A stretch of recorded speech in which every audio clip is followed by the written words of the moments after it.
থাকবে। মেন্টালিস্টরা এই কৌশল ব্যবহার করেই সামনের মানুষকে ঘরের সবচেয়ে গুরুত্বপূর্ণ ব্যক্তি হিসেবে অনুভব করান, আর এর ফলে মানুষ নিজের প্রতিরক্ষা দেওয়াল নামিয়ে ফেলে। রাইট? নাড়লে কি বিষয়টা অনেক সময় কৃত্রিম বা অতিরিক্ত মনে হতে পারে না? মানে কারো তো মনে হতে পারে যে ইচ্ছা করে অভিনয় করা হচ্ছে। আগ্রহটা একদম স্বাভাবিক রাখা যায় কিভাবে? এইখানে ব্যাপারটা কিন্তু দারুণ ফ্যাসিনেটিং। আমাদের নিউরোলজি আসলে খুব সহজে আসল আর নকল আগ্রহের মধ্যে পার্থক্য। লাইফ চেঞ্জিং সব বইয়ের মূল শিক্ষা অল্প সময়ে সহজ বাংলায় জানতে এখনই মেহেনমেড এন্টারপ্রাইজ চ্যানেলটি সাবস্ক্রাইব করে রাখুন। একটা রহস্যময়, মানে ধরুন অত্যন্ত বাস্তব একটা দৃশ্যপট যদি কল্পনা করা যাক, ধরুন কোনো এক ইন্টারভিউ বোর্ডে বসের মনের কথা হুবহু পড়ে ফেলা যাচ্ছে। হ্যাঁ, উনি ঠিক কি শুনতে চাইছেন সেটা আগে থেকেই বোঝা যাচ্ছে। একদম। অথবা ধরুন কোনো বিজনেস মিটিংয়ে পার্টনারের শুধু চোখের পলক দেখেই ধরে ফেলা যাচ্ছে সে মিথ্যা বলছে কিনা। কারো মনের ভেতর কি চলছে তা যদি আক্ষরিক অর্থেই মানে এক্সরে মেশিনের মতো দেখে নেওয়া যেত, তবে বিষয়টা কেমন হতো? অনেকেই হয়তো ভাবতে পারেন এটা নির্ঘাত কোনো জাদুটোনা, রাইট, বা কোনো সায়েন্স ফিকশন সিনেমার দৃশ্য। হ্যাঁ, কিন্তু বিশ্ববিখ্যাত মেন্টালিস্ট ওজ পলম্যান তার বিখ্যাত বই রিড ইয়োর মাইন্ডে বলছেন যে এই এক্সরে ভিশনের জন্য কোনো জাদুর কাঠির প্রয়োজন নেই। এটি সম্পূর্ণ বিজ্ঞান আর মনস্তত্ত্বের খেলা। আসলে মানুষের মনের ভেতরে উঁকি দেওয়ার এই ধারণাটা যুগে যুগে মানুষকে মুগ্ধ করেছে, কারণ আমাদের সবচেয়ে বড় অনিশ্চয়তা হলো অন্য মানুষের মন। আমরা সবসময় ভাবি সামনের মানুষটা আসলে কি ভাবছে, আর ওজ পলম্যানের প্রেক্ষাপটটা এখানে খুব গুরুত্বপূর্ণ। রিয়েল লাইফে হাজার হাজার মানুষের মন পড়ার ম্যাজিক দেখিয়েছেন। তার বইয়ের মূল বক্তব্যই হলো এই দক্ষতাগুলো জন্মগত কোনো প্রতিভা নয়, রাইট, এগুলো বরং কিছু সুনির্দিষ্ট মনস্তাত্ত্বিক কৌশল এবং মানব মস্তিষ্কের সাধারণ কিছু দুর্বলতার সমষ্টি, যা যে কেউ শিখতে পারে। তো আজকের এই গভীর বিশ্লেষণে আমরা ওজ পলম্যানের সেই প্রমাণিত অভ্যাস বা সিক্রেটগুলোই ডিকোড করব। কিভাবে এই কৌশলগুলো ব্যবহার করে পৃথিবীর যে কোনো সাধারণ মানুষ অসাধারণ সফল হতে পারে, মানুষের মন জয় করতে পারে। আর শেষ দিকে আমরা এমন একটা ট্রিক নিয়ে কথা বলবো যেটা স্মৃতিশক্তিকে 10 গুণ বাড়িয়ে দিতে পারে। হ্যাঁ, মেমোরি মাসল, ওটা নিয়ে তো দারুণ সব হ্যাকস আছে বইতে। ঠিক। তো শুধু কি করতে হবে তা নয়, বরং এর পেছনের বিজ্ঞানটা কিভাবে কাজ করে সেটাও আমরা আজ খুঁজব। অবশ্যই, কারণ পেছনের মেকানিজম বা কারণটা না বুঝলে এগুলোকে স্রেফ মুখস্থ বিদ্যার মতো মনে হবে। মানুষের আচরণের পেছনের কারণগুলো বুঝতে পারলে যে কোনো পরিস্থিতিতেই এই কৌশলগুলো মানিয়ে নেওয়া যায়। আচ্ছা, বিষয়টা একটু ভেঙে দেখা যাক। মনের কথা পড়ার প্রথম শর্ত হিসেবে বইটিতে যে বিষয়ের উপর সবচেয়ে বেশি জোর দেওয়া হয়েছে তা হলো নিজের মন থেকে বেরিয়ে অন্যের মনের ভেতর প্রবেশ করা। Deep empathy. Right, deep empathy বা গভীর সহানুভূতি। কারণ আমাদের সাধারণ প্রবণতা থাকে কেবল নিজেকে নিয়ে ভাবা, মানে আমি কি বলবো, আমার কি লাভ, আমাকে কেমন দেখাচ্ছে। কিন্তু পার্লম্যান বলছেন সফল হতে হলে সামনের মানুষটার মাথার ভেতর ঢুকতে হবে। এর পেছনের মনস্তত্ত্বটা আসলে কি? এখানে সবচেয়ে চমকপ্রদ বিষয়টা হলো আমাদের মস্তিষ্কের গঠন। বিবর্তনের দিক থেকে দেখলে মানুষের মস্তিষ্ক মূলত নিজের টিকে থাকার ব্যাপারেই সবচেয়ে বেশি সচেতন থাকে। সার্ভাইভাল ইনস্টিংক্ট যেটাকে বলে। একদম। সাইকোলজিতে একে ইগোসেন্ট্রিক বায়াস বলা হয়। হাজার হাজার বছর আগে যখন মানুষ জঙ্গলে থাকতো, তখন নিজের প্রয়োজনটাকে আগে না দেখলে তো টিকে থাকা সম্ভব ছিল না।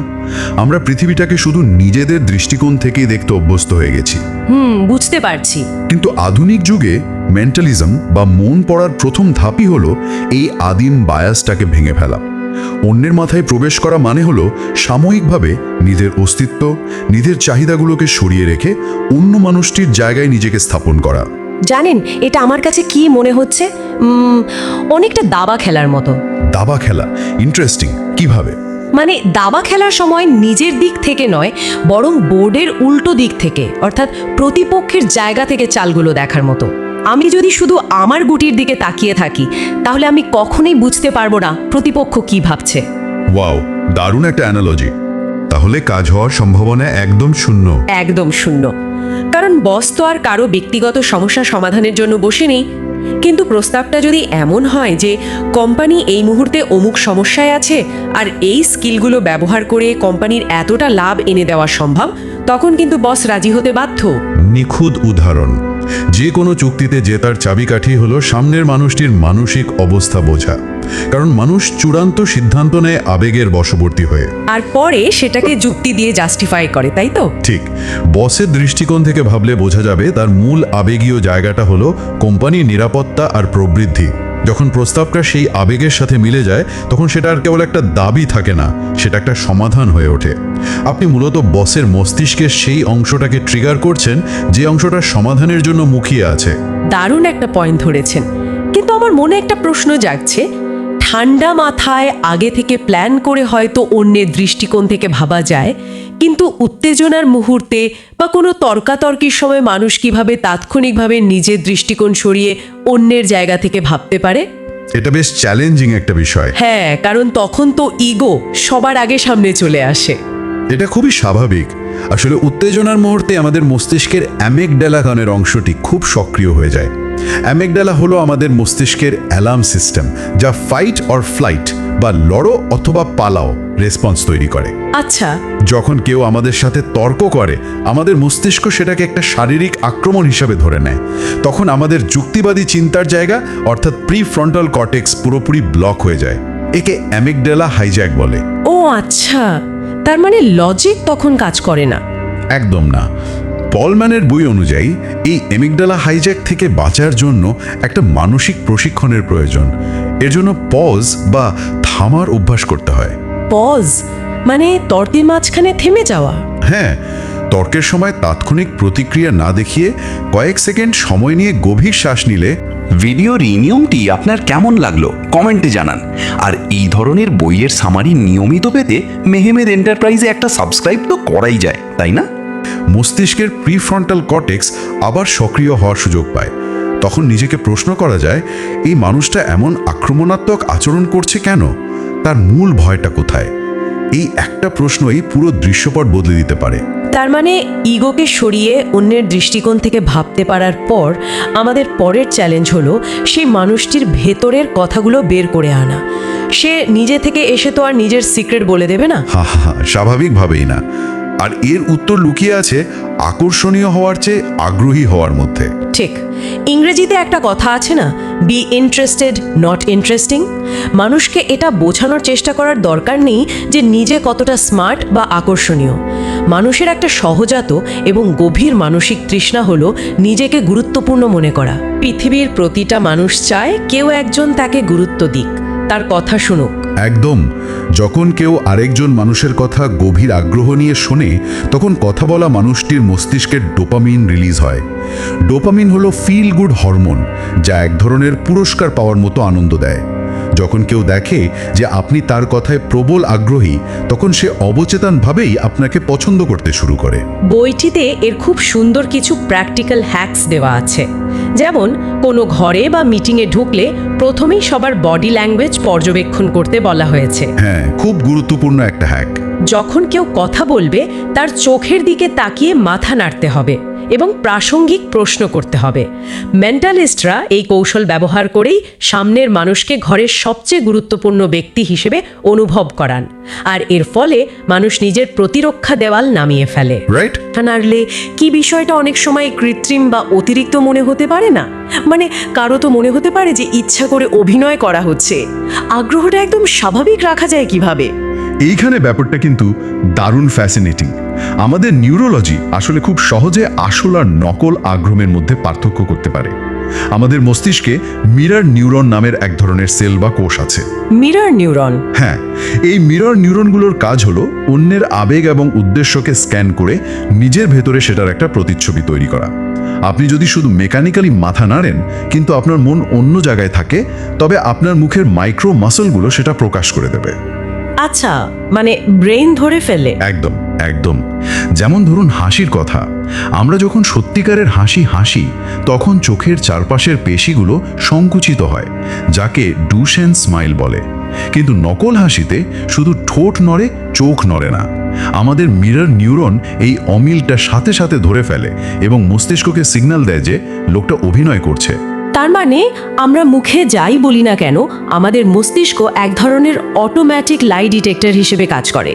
তাহলে উপায় কি? উপায় হলো কৌতূহলটা খাঁটি হতে হবে, যাকে বলা হয় অ্যাক্টিভ লিসেনিং বা সক্রিয় শ্রবণ। শুধু শারীরিকভাবে নয়, মানসিকভাবেও সেখানে উপস্থিত থাকতে হবে। মানে আসলেই জানতে চাইতে হবে মানুষটা কি বলছে। রাইট। যখন সত্যি জানার ইচ্ছা থেকে একটা প্রাসঙ্গিক প্রশ্ন করা হয়, তখন আই কন্ট্যাক্ট আর মাথা নাড়ার ব্যাপারটা একদম প্রাকৃতিকভাবেই চলে আসে। এর জন্য কোনো আলাদা অভিনয়ের দরকার হয় না।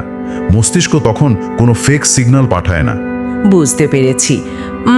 কৌতূহলটা আসল হতে হবে, কিন্তু ধরুন কৌতূহল আসল, অন্যের দৃষ্টিকোণ থেকেও ভাবতে পারা যাচ্ছে, কিন্তু এই কৌশলগুলো প্রয়োগ করতে গেলে যদি ভেতরে প্রচণ্ড ভয় কাজ করে, তখন কি করণীয়? ভয় পাওয়াটা খুব স্বাভাবিক একটা ইমোশন। হ্যাঁ, আর অসবর্নম্যানের নিজের জীবনের একটা দারুণ গল্প আছে বইটিতে।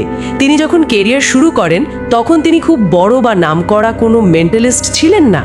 হ্যাঁ, রেস্টুরেন্টের গল্পটা, তাই না? একদম। তিনি একটি নামের রেস্টুরেন্টে গিয়ে চরম আত্মবিশ্বাসের সাথে ম্যানেজারকে বলেছিলেন তিনি কাস্টমারদের এমন মেন্টালিজম ট্রিক দেখাবেন যে সবাই মুগ্ধ হয়ে যাবে। অথচ তিনি নিজেই স্বীকার করেছেন যে ওই কথাগুলো বলার সময় তিনি ভেতরে ভেতরে প্রচণ্ড কাঁপছিলেন। এই গল্পটা সাইকোলজির একটা খুব শক্তিশালী ধারণাকে সামনে নিয়ে আসে, fake it until you make it. হ্যাঁ, যেটা আমরা প্রায় শুনি। আমাদের সমাজের একটা সাধারণ ভুল ধারণা হলো, মানুষ ভাবে আগে পুরোপুরি নিখুঁত হতে হবে, আত্মবিশ্বাস আকাশ ছোঁয়া হবে, তারপর কাজ শুরু করা যাবে। লোকে কি বলবে বা যদি ব্যর্থ হই, এই চিন্তায় অনেকেই এক পাও এগোতে পারেন না। পারফেকশনিজমের ফাঁদ যাকে বলে। রাইট। কিন্তু সফল মেন্টালিস্ট বা সফল মানুষেরা ভয়ে চলে যাওয়ার জন্য বসে থাকেন না। তারা ভয়ের সাথেই কাজ শুরু করে দেন। ভেতরে কনফিডেন্স না থাকলেও বডি ল্যাঙ্গুয়েজ এমন রাখতে হয় যেন সব জানা আছে। ব্যাপারটা অনেকটা শীতের সকালে ঠান্ডা পুকুরে ঝাঁপ দেওয়ার মতো মনে হচ্ছে। দারুণ বলেছেন। পাড়ে দাঁড়িয়ে যত ভাবা যায় পানি কত ঠান্ডা হবে, তত বেশি ভয় বাড়ে। শরীর যেন জমে যায়, কিন্তু একবার চোখ বন্ধ করে ঝাঁপ দিয়ে দিলে প্রথম কয়েক সেকেন্ড খুব কষ্ট হলেও শরীর ঠিকই পানির তাপমাত্রার সাথে মানিয়ে নেয়। পার্ল ম্যানও ঠিক এই ঝাঁপ দেওয়ার কাজটাই করেছিলেন। এটা কিন্তু একটা খুব গুরুত্বপূর্ণ প্রশ্ন তুলে আনে। এর পেছনের স্নায়বিক বা নিউরোলজিক্যাল কারণটা কি?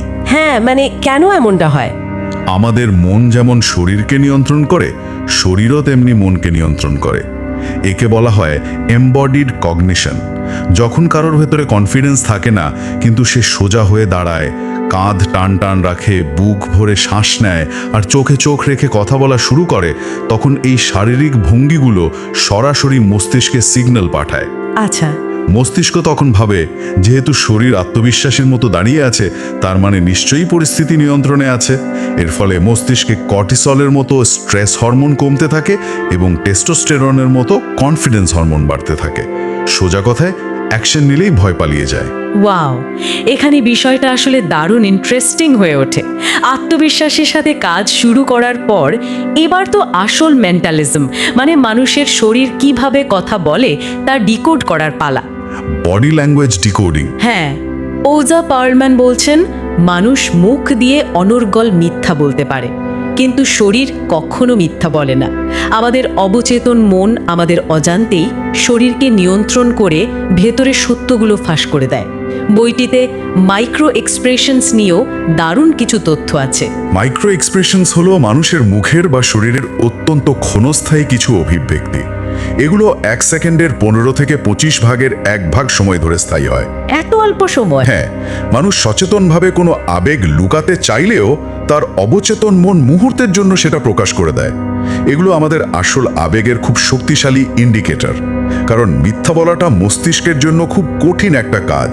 কারণ সত্য বলার সময় তো আর কিছু বানাতে হয় না। একদম, শুধু মেমোরি থেকে রিট্রিভ করতে হয় বা মনে করতে হয়। কিন্তু মিথ্যা বলার সময় মস্তিষ্ককে একটা গল্প বানাতে হয়, সেই গল্পের লজিক মেলাতে হয় এবং একই সাথে খেয়াল রাখতে হয় যেন ধরা না পড়ে যায়। এই যে বিশাল কগনিটিভ লোড বা মানসিক চাপ, এটা সামলাতে গিয়ে শরীর বিভিন্ন সংকেত দিয়ে ফেলে। হ্যাঁ, বইটিতে বেশ কিছু সুনির্দিষ্ট সংকেতের কথা বলা হয়েছে, যেমন চোখের পলক বা ব্লিঙ্কিং রেট। স্বাভাবিক অবস্থায় মানুষ মিনিটে হয়তো 15 থেকে 20 বার চোখের পলক ফেলে, কিন্তু যখন কেউ অতিরিক্ত মানসিক চাপে থাকে বা মিথ্যা বলে, তখন এই চোখের পলক ফেলার হার স্বাভাবিকের চেয়ে অনেক বেড়ে যেতে পারে। রাইট। অথবা কথা বলতে বলতে বারবার চোখ সরিয়ে নেওয়া বা আই কন্ট্যাক্ট ব্রেক করাও কিছু লুকানোর লক্ষণ হতে পারে। এরপর আসে হাত ও পায়ের ভঙ্গি, যাকে ক্লোজড বডি ল্যাঙ্গুয়েজ বলা হয়। কেউ যদি বুক বরাবর হাত ক্রস করে বসে থাকে বা পা গুটিয়ে রাখে, তার মানে মানুষটি ডিফেন্সিভ মোডে আছে। সে হয়তো আইডিয়াগুলো সহজে গ্রহণ করছে না। এর সাথে আরেকটা খুব সাধারণ লক্ষণের কথা ওজ বলেছেন, স্পর্শ বা টাচিং দ্য ফেস। মানে বারবার মুখ স্পর্শ করা। হ্যাঁ, কোনো প্রশ্ন করার পর যদি কেউ বারবার নিজের নাক চুলকায়, ঘাড়ের কাছে হাত দেয় বা গলা স্পর্শ করে, তবে অনেক সময় সেটা মিথ্যা বলা বা অস্বস্তির লক্ষণ হয়। এর পেছনে শরীরবৃত্তীয় কারণটা কিন্তু দারুণ। একে অনেক সময় পিনোকিও এফেক্ট বলা হয়। Pinocchio effect? ওই যে কার্টুন ক্যারেক্টার যার মিথ্যে বললে নাক বড় হয়ে যেত? হ্যাঁ, একদম সেই পিনোকিও। মানুষ যখন নার্ভাস হয় বা মিথ্যে বলে, তখন তার রক্তচাপে পরিবর্তন আসে, হৃদস্পন্দন বেড়ে যায়। এর ফলে মুখের বিভিন্ন অংশে, বিশেষ করে নাকের ডগায় এবং গলার কাছের স্নায়ুগুলোতে শিরশিরে অনুভূতি হয়। রক্ত সঞ্চালন বেড়ে যাওয়ার কারণে একটু চুলকানির মতো অনুভব হয়। ও আচ্ছা। আর মানুষ তার অজান্তেই সেই অস্বস্তি দূর করার জন্য নাক বা মুখ স্পর্শ করে। কিন্তু ওজপালম্যান এখানে একটা খুব কড়া সতর্কতাও দিয়েছেন।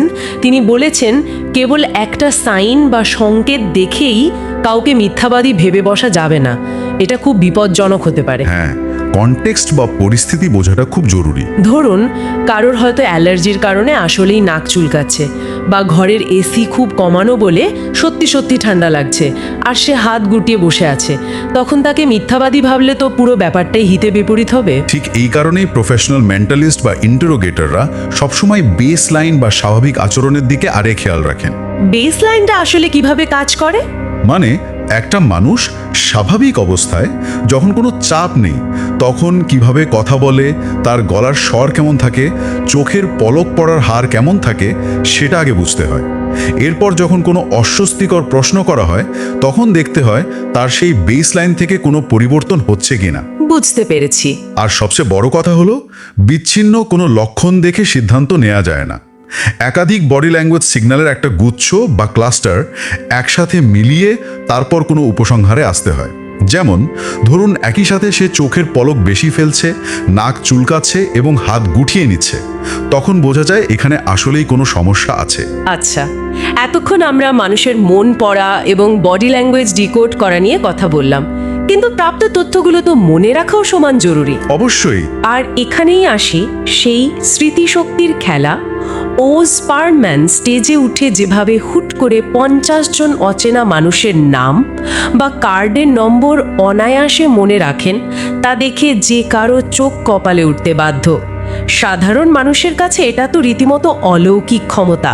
কিন্তু সাধারণ মানুষ মনে করে এটা বোধহয় তার কোনো জন্মগত সুপার পাওয়ার বা ফটোগ্রাফিক মেমোরি। কিন্তু পার্লম্যান এটাকে সম্পূর্ণ নাকচ করে দিয়েছেন। হ্যাঁ, তিনি বলছেন এটা একটা পেশি বা মাসল। ঠিক, মেমোরি কোনো ফিক্সড হার্ড ড্রাইভ নয়। জিম করলে যেমন ধীরে ধীরে পেশি সুগঠিত হয়, তেমনি প্র্যাকটিস করলে মেমোরিও শার্প হয়। বইয়ের তথ্য অনুযায়ী মানুষের নাম মনে রাখার ক্ষেত্রে সবচেয়ে বড় বাধা হলো আমাদের মনোযোগের অভাব। বলা হয়ে থাকে পরিচয়ের প্রথম 3 সেকেন্ডের মধ্যেই মানুষ নতুন নাম ভুলে যায়। 3 সেকেন্ড ভাবা যায়? হ্যাঁ, কারণ যখন কেউ নিজের নাম বলছে, তখন আমরা আসলে তার নামটা মন দিয়ে শুনিই না। আমাদের মস্তিষ্ক তখন ব্যস্ত থাকে এটা প্রসেস করতে, যে এরপর আমি কি বলবো, নিজের সম্পর্কে কি তথ্য দেব। এই চিন্তার চক্করে আসল ডেটাটাই ব্রেনে সেভ হয় না। এর বৈজ্ঞানিক ব্যাখ্যাটা লুকিয়ে আছে আমাদের মস্তিষ্কের হিপোক্যাম্পাসে। হিপোক্যাম্পাস হলো আমাদের মেমোরি স্টোরেজের গেটকিপার। যখন আমরা মানসিক চাপে থাকি বা অন্য কিছু নিয়ে চিন্তা করি, তখন হিপোক্যাম্পাস নতুন তথ্য এনকোড করতে পারে না। তথ্যটা শর্ট টার্ম মেমোরি থেকে মুছে যায়। অপুজের মেমোরি হ্যাকটা কিন্তু খুব সাধারণ অথচ অসম্ভব কার্যকর।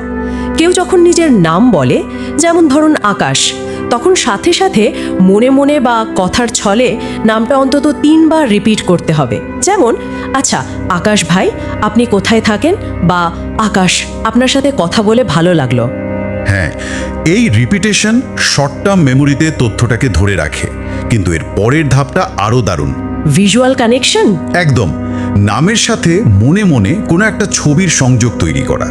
যেমন আকাশের দিকে তাকিয়ে আকাশ ভাইয়ের মুখটা কল্পনা করা। এটা কেন এত ভালো কাজ করে জানেন? ভিজুয়াল মেমোরি বেশি স্ট্রং বলে। রাইট। কারণ মানব মস্তিষ্ক শব্দের চেয়ে ছবি অনেক দ্রুত এবং দীর্ঘস্থায়ীভাবে মনে রাখতে পারে।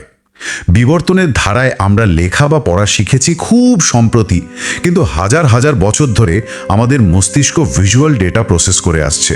Wow, make sense. যখন আপনি একটা নামের সাথে একটা অদ্ভুত বা পরিচিত ছবির কানেকশন তৈরি করেন, তখন মস্তিষ্কে একটা শক্তিশালী নিউরাল পাথওয়ে তৈরি হয়। পরবর্তীতে ওই মানুষটিকে দেখলে ওই ছবিটা মনে পড়ে যায়, আর ছবির সাথে নামটাও চলে আসে। ডেল কার্নেগির একটা বিখ্যাত কথা আছে না, একজন মানুষের কাছে তার নাম পৃথিবীর সবচেয়ে মধুর শব্দ।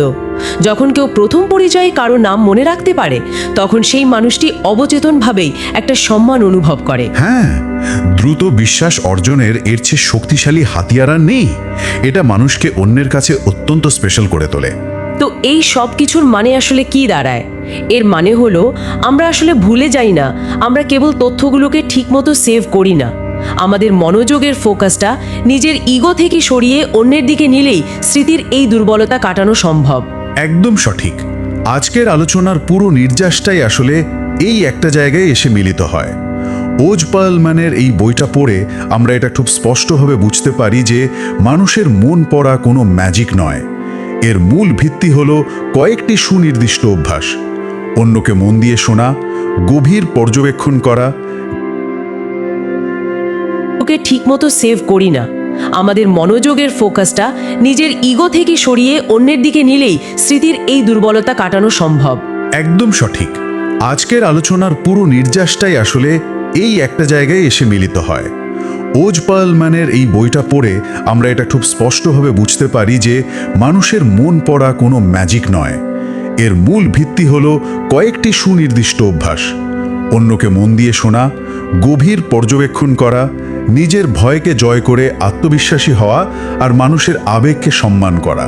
এবং এই কৌশলগুলো শুধু প্রফেশনাল লাইফেই নয়, ব্যক্তিগত সম্পর্কের ক্ষেত্রেও কতটা জাদুকরী ভূমিকা রাখতে পারে সেটা ভাবলে অবাক হতে হয়। হ্যাঁ, পরিবার বা বন্ধুদের ক্ষেত্রেও। রাইট। পরিবার বা জীবনসঙ্গীর সাথে যোগাযোগের সময় যদি তাদের দৃষ্টিকোণ থেকে ভাবা যায়, তাদের মাইক্রো এক্সপ্রেশনগুলো পড়ে তাদের না বলা কষ্টগুলো বোঝা যায়, তবে সম্পর্কগুলো আরও অনেক বেশি গভীর আর সুন্দর হয়ে ওঠে। যখন কেউ এই কৌশলগুলো আয়ত্ত করে, তখন সে আর কেবল ওপর মানুষের সাথে কথা বলে না, সে সরাসরি মানুষের মনের ভেতরের মূল জায়গাটায় পৌঁছাতে পারে। আজকের আয়োজনের শুরুতে আমরা সেই যে এক্স রে মেশিনের রূপকটা দিয়ে শুরু করেছিলাম, এখন মনে হচ্ছে এই এক্স রে মেশিনটা আসলে কোনো মেকানিক্যাল যন্ত্র নয়। এটা হলো আমাদের চোখ, কান এবং গভীর সহানুভূতির একটা স্ক্যানার। খুব সুন্দর বলেছেন। তবে একেবারে শেষে একটা অন্যরকম চিন্তার খোরাক রেখে যেতে চাই। ভাবুন তো, যদি পৃথিবীর সব মানুষ এই বডি ল্যাঙ্গুয়েজ ডিকোড করা আর মন পড়ার কৌশলগুলো নিখুঁতভাবে শিখে ফেলে, তবে কি মানব সমাজের সব মিথ্যার অবসান ঘটবে? ইন্টারেস্টিং প্রশ্ন। নাকি মানুষ নিজের আসল আবেগ লুকানোর জন্যে আরও উন্নত এবং নিখুঁত কোনো উপায় আবিষ্কার করে ফেলবে? মানুষের মনের এই চিরন্তন গোলকধাঁধায় হয়তো উত্তরের চেয়ে প্রশ্নই সবসময় বেশি থেকে যাবে। এই প্রশ্নটা নিয়ে আজকে আমাদের আলোচনা শেষ করছি। মানুষের মন পড়তে থাকুন আর নিজেকে সফল করতে থাকুন। বইয়ের জ্ঞান জীবনে অ্যাপ্লাই করুন, নিজেকে প্রতিদিন 1% উন্নত করুন। পরবর্তী কোন বইয়ের সামারি চান, কমেন্ট করুন। আজ এই পর্যন্তই। পরবর্তী চমৎকার সব বইয়ের সামারি শুনতে চোখ রাখুন মেহমেদ এন্টারপ্রাইজে। লাইক, কমেন্ট আর শেয়ার করে আমাদের সাথেই থাকুন। ভালো থাকুন, শিখতে থাকুন। ধন্যবাদ।